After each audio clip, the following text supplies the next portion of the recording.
मी प्रतिभा गवळी नाशिक येथून बोलत आहे. मला 13 वर्षापासून डायबिटिक आहे. मी शुगरच्या 13 वर्षापासून ॲलोपॅथिक गोळ्या 3 टाईम घेत आहे. माझे सकाळी नाश्त्यानंतर 1, जेवणानंतर 2, रात्रीच्या जेवणानंतर 2 एवढ्या गोळ्या चालू आहेत आता. पण माझी शुगर कधीही कंट्रोलला आली नाही. त्यावर अजून 30 युनिट इन्शुलिन मला सुरू आहे. आणि एवढं सगळं असूनही माझी शुगर कंट्रोलला आली नाही. शुगरमुळे मला इतर आणखी खूप त्रास व्हायचे.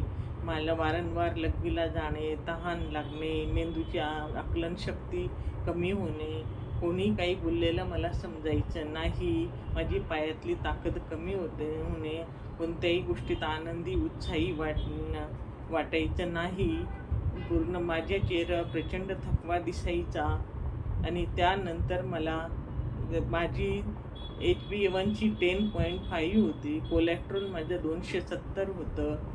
ट्रायग्लिसराईड माझे इथं 470 होते.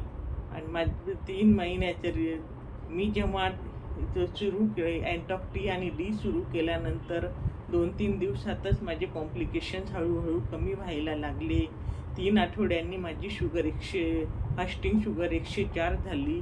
जेवणानंतरची शुगर माझी 150 झाली. त्यानंतर 3 महिन्यांनी पुन्हा HbA1ची टेस्ट केली. माझे HbA1ची 7.4 झाले. कोलेस्ट्रॉल 138 झाले. ट्रायग्लिसराईड माझे 111 झाले.